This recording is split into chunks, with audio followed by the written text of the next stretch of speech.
David DeGuzman inside the NBC4 Digital Center with another Digital Sports Roundtable. We are counting down to the Paris Olympic Games. And to help me out with talking about all things opening ceremony, I bring in some very special guests. We have Alison Brown and Jill Jaracz, hosts of the Keep the Flame Alive podcast. This is Jill. Jill, say hi. Hello. And Alison, say hi. Hello. Thanks for having us. Yeah, of course. Oh my gosh, no problem. So we're here to talk about the opening ceremony, but first off, you guys host a great podcast. I'm a longtime listener, the Keep the Flame Alive podcast. Remind me and remind our viewers, when did this start again? September 2017. So right after Rio. Yeah, right after Rio was kind of we were both, well, Jill certainly was very lonely, not having people to talk Olympics about. And she was working from home. I was home with my daughter. So then we got going on this and almost 7 years later, here we are. Almost 7 years later, here we are. It's quite impressive.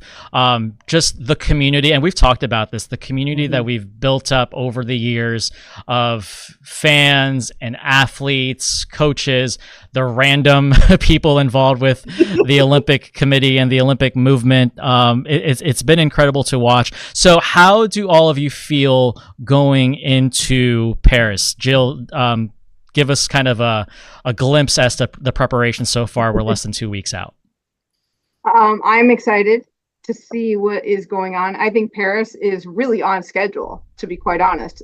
Venues That's rare to say, by the way. We've never really said that. It is rare to say. And the nice thing about the way that the Olympics has kind of changed their attitude toward hosting the games and being more sustainable and reusing venues that they already have, or really using a lot of temporary venues, is that there's not a lot of construction for Paris 2024. They built a swimming venue, they built a basic arena, and they built the Athletes Village from scratch. And that's it. Everything else is either a venue they had or it's temporary, and they've all been done for a little while. So right now they're putting on all of the finishing touches, all the signage and that kind of stuff is going up. But they've been releasing a lot of pictures and video of different sites, and it's getting exciting because it's going to be beautiful. So, Alison, as podcasters, how do you prep for an Olympic Games? Because it's a little different than being a print reporter. It's a little different than being a broadcaster. It's that weird kind of middle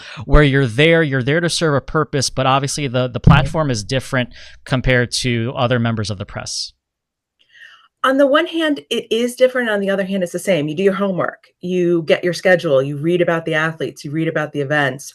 For us, we ask our listeners what they want us to cover. You know, if there are events they want us to see or places they want us to get more information about. So some of it is just basic. You go in prepared and you have to be open to whatever happens and go with that. You know, we are trying to be on the one hand, two ordinary women going to the Olympics and the Paralympics and experiencing it as that. But then we're also press, and we have that access that an ordinary fan doesn't have. So just as podcasting is kind of that in between medium, I think that makes our job a little bit in between as well, which is great because we get to do both. I love the perspective that you guys give. Yeah, Jill, go ahead. I was going to say, the nice thing is that we get to be the fans for the fans who can't go. So we will be your eyes and ears if you can't go to Paris. If you want to know kind of what's behind the curtain, we'll try to get behind the curtain and tell you. And that was one of the fun things that we had from the last Olympics, is hearing from our listeners and what they wanted to see and sharing with them stuff maybe they saw on TV, like curling was in the ice cube in Beijing, which was the water cube at Beijing 2008. So listeners would say, oh, I still see Beijing 2008 signage. And we'd try to go back and see as far as we could see and take pictures for them and that kind of thing. So it's really kind of fun to be able to kind of be the conduit for those who can't make it to the games. You know what's fun is also navigating a conversation among three people. So please feel free to jump in whenever. I will try my best to navigate questions to one or the other, but definitely chime in. After it's like a debate, except there's more things happen. Anyway, well, that's a whole nother tangent. Way yeah, nicer than the candidates, David. We are way nicer. that is very true.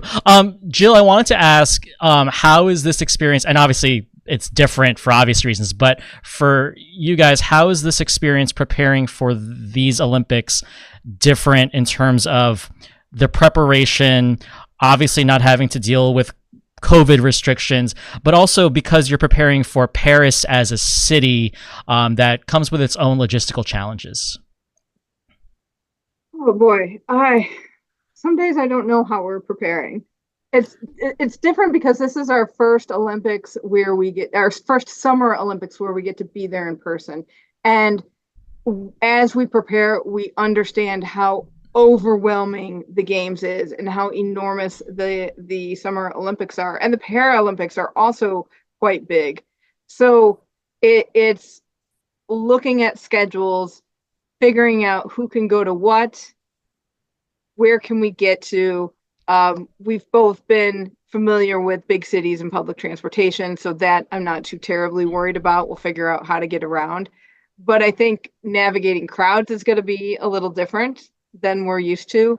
And really, I don't know what to expect. And you just hope you've planned the right way. And it probably, when we get there, all of our plans will go out the window and we'll start from scratch and see what we got when we're there. Alison, is the priority to get the Shiflestanis? Is that going to be kind of the priority of, where you guys are going to be going? Yes. So Shiflestanis are the athletes that we've interviewed in the past few years. And yeah, we definitely want to see as many of them as possible. So we have a whole color-coded schedule where we have the events that our Shiflestanis are in highlighted in a color, and then Jill and I will start splitting them up. And we simply can't see them all. I counted yesterday, we have over 100 Shiflestanis competing, which is amazing.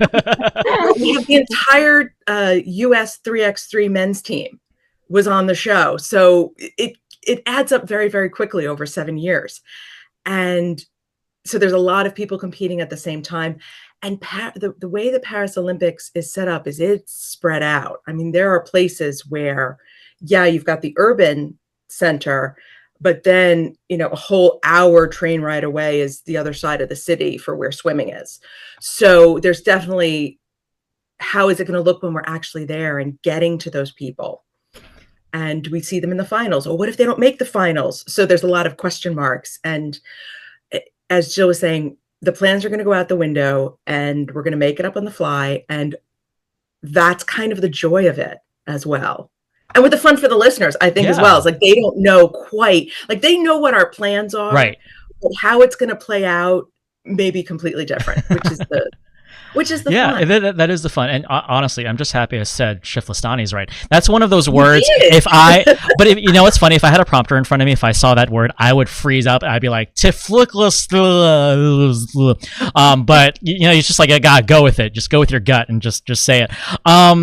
So Jill, one more on just kind of the preparations. As you guys are trying to figure out storylines, and you guys have followed so many athletes and just individuals involved with the Olympic movement over the years, what are some of the big storylines that you guys are going to be kind of honing in on, that you guys feel like you're going to get access to that maybe other platforms won't? Oh, geez. Or maybe you just don't go in with that much of a plan. You just kind of wing it, I mean, sometimes you get the best stories from that. It's a lot of seeing what our Shiflestanis do and where they are. A lot of it's going to be seeing what's in Paris. I mean, there's a cultural Olympiad that we have to explore. There's hospitality houses that are all over the place that probably we'll only get to see a fraction of them and report back on what those are actually like, because they sound cool. Are they as cool as they sound? We don't know. So there's going to be just a lot of figuring it out, I think. Still, sadly, I mean, we've still got a couple weeks. Yeah, it's like what, like less than 2 weeks from now, from when we're taping this. So, and you guys leave in less than a week. So, yeah, Thanks for reminding us, David. Well, you know what? I'm trying to feel empathetic because I feel the same way. I have a little more time than you, and I'm just going as a fan, and I'm like, borderline kind of like freaking out a bit, but also like really excited, and just going through all the feels. I want to jump in a little bit on that question you had, because I think one of the things that we're able to do when you say the different storylines is, what do our listeners want to know about that they're not getting someplace else? So sometimes it's just a point of someone will put it up on the Facebook group or email us and say, I saw this on TV, but what was that really like? Or what does that really look like in person? Or can you get me more information on that? And that's kind of the big driver for a lot of the questions that we ask, is what the listeners aren't getting elsewhere and what we can fill in of those pieces. Because we'll climb, I mean, in Beijing, I was climbing up to the rafters in the hockey arena because they were like, can you get over there? I'm like, I don't know, I'll try, I'll find out. Alison, you are the epitome of the higher part for Faster, Stronger, Higher, because the heights that you had, literal heights that you had to go through in Beijing. I mean, if our listeners don't know, I would highly suggest, if you have time, go back to some of the Beijing podcasts. They're great. Thank you. They're great listens if you need some time to kill on that plane ride over to France. Let's now shift. No gondolas. Thank you. No gondolas. Please find a bathroom. Please find the nearest bathroom everywhere you go. Let's shift our focus now. Before I dive into opening ceremony, we have a bit of news that we want to talk about. We always talk Olympic news whenever I feel like I'm on with you guys. So the French sports minister today hopped into the Seine. I don't know if you guys saw that. I saw that earlier, but hopped into the Seine. Apparently, wanted to kind of one up the mayor and Tony Estanguet, who have repeatedly said that they would hop into the Seine at some point. The French sports minister was like, you know what? I'll go now. The levels have been relatively fine. It looks like she got into a bodysuit and hopped in. I didn't see the full extent as to how much she swam. But your thoughts, because this is going to lead into our conversation about the Seine, which is obviously the focal point of our opening ceremony this year. Your thoughts as to how the Seine preparations are, and that development today that, hey, I can swim in it today. I think they're doing as well as they can. They put in this big, huge underground cavern reservoir to help mitigate the rainwater runoff going into the Seine. And I think that has helped a lot. They've had a really rainy they've had a really rainy spring and a little bit into summer. So they've got a lot more water than usual. So therefore, bacteria is going to be a little higher than usual. But it's kind of like, it'll be up a day and then it'll taper off. I live by Lake Erie and the Cuyahoga River, which is famous for getting on, being on fire a fair amount. And there are days where you can't swim here because the bacteria levels are elevated. It goes away, it dissipates after a little while. So I think if it doesn't rain, we're going to be okay. I think some of the systems they put in place, it's not necessarily perfect and the end all be all of solutions, but I think they've made big progress in making that river clean enough to swim in. Hopefully it will keep getting cleaner and cleaner, and they'll keep working on making it cleaner and cleaner, because it's a great resource, and clean rivers are just vital to the health of the planet. Yes. By the way, I should mention to our Ohio listeners, Jill Jaracz is a Cleveland native. We actually met up in Indianapolis because we all happen to be in the Midwest now. So that's also worth pointing out. So we have an Ohio connection to all of this. Alison, this opening ceremony is really important, and I don't think we can understate it enough. Every opening ceremony sets the tone for every single Olympics. After coming off of 2 COVID-era Olympics, and the fact that there's this big expectation about whatever is going to unfold on this River Seine, I think there's a lot of pressure on the organizers. How big of a deal is this opening ceremony in comparison to ceremonies we've seen in the past? It is unique. We've never had an opening ceremony outside of a stadium before. They are having the Parade of Nations in boats down the River Seine. And the logistics of that is an organizer's nightmare. And for it to go well is so important to set the tone for the whole rest of the games. You know, if something goes wrong security-wise, if something really logistically goes wrong, that sets a mood, and it sets a tone, and it puts a taste in people's mouths that say, oh, Paris really didn't know what they were doing. But if it's spectacular, as it looks like it's going to be, that will then set the mood that says, wow, what's going to happen in the next 2.5 weeks, and then going into the Paralympics. So given that they're taking such an incredible risk with the plans, it's a huge deal. And I'm scared for them because I worry, but not for any reason that they've given me. Just, wow, they're really putting themselves out there, which is fantastic. And Jill, chime in here, because it just feels like with this opening ceremony, it's either going to go really, really, really well or not good at all. Oh, yeah, exactly. When they announced that the ceremony was going to be taking place along the river, ending in a small kind of stadium-ish area, but it's not quite a stadium, where they can have the ceremonial aspects of the opening ceremony. I mean, you think about it, that parade route is like 10 kilometers long, or about 6 miles. That's a lot of space. And to put that many athletes just along a parade, it's going to be pretty phenomenal for them. There are several 100,000 people who are going to be lined up along the banks of the Seine. It's just going to be kind of a magnificent way to welcome back a post-COVID era Olympics. Yeah. I mean, like Alison said, if they pull it off, it's going to be phenomenal. But I can tell you that we'll never see the likes of this again. Yeah, it's never. A logistical nightmare. And if I could add some color to what I've been seeing, I mean, even today I saw an article where it's not even, you know, if the pollution levels are the issue, and because that's more of an issue for the swimming, but there's also a worry that the river is flowing too fast. And what does that mean? Okay, now it's like we need to figure out how we're going to logistically get these boats here. There was one scenario I saw where we may have to not have the really big boats because we don't want them flowing too fast down the river. And you also have to figure out timing. Another thing with security, from what I've seen, is also because I'm looking at this from a fan perspective, you can't really get in to certain parts, like near the river. There's a gray zone and there's a red zone, and if your hotel is in this gray zone, you need a pass to get in there. So it's kind of a nightmare to be thinking about it.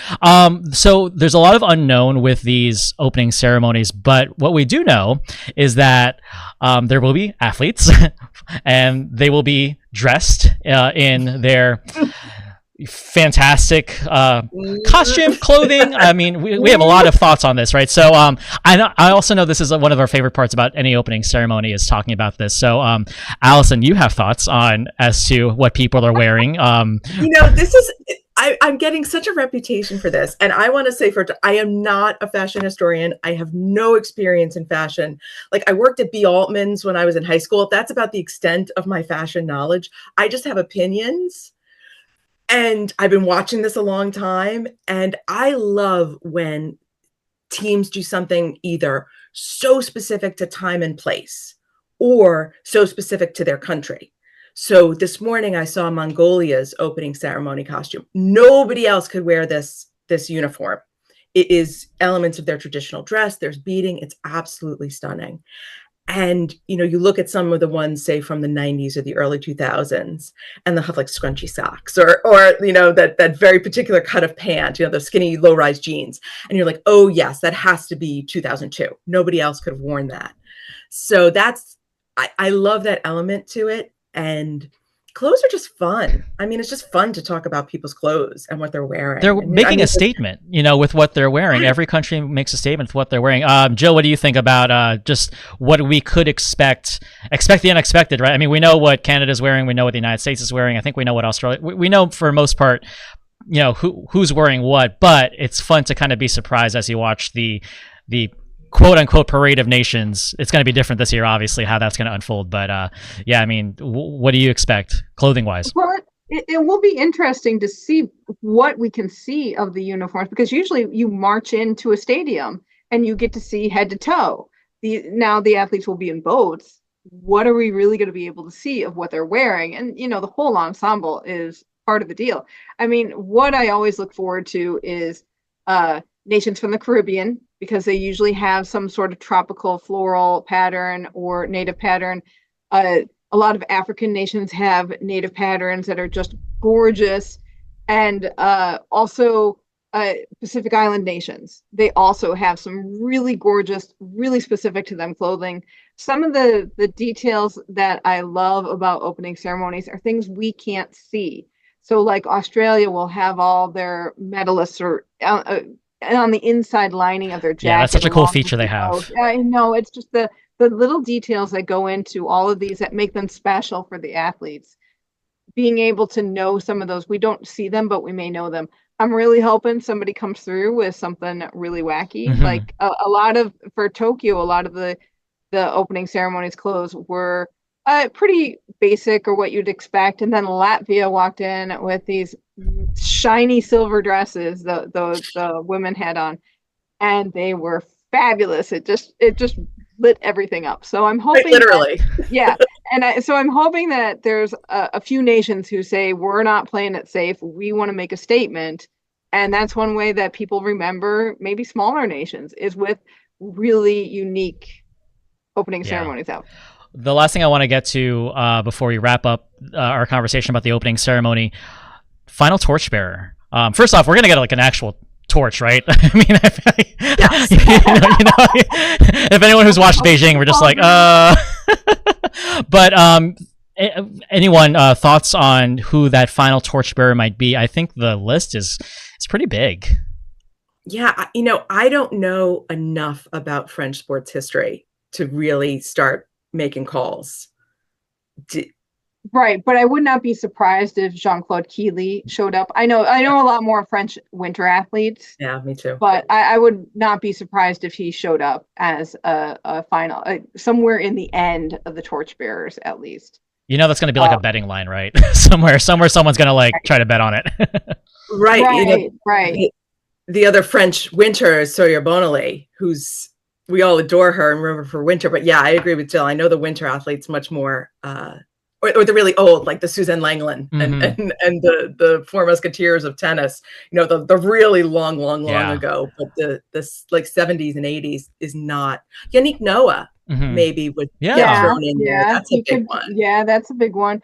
Teddy Reiner, who I believe is still competing. He's also huge in France. He's a judo athlete. So I don't know. It's going to be exciting. I kind of hope that biathlete Martin Fourcade is in there somewhere, because he is a legend as well. But I mean, where do you put the winter versus summer within a summer Olympics? Yeah, so I don't know. It'll be really cool, and I know I'm hopeful they'll pick somebody really interesting. Mm-hmm.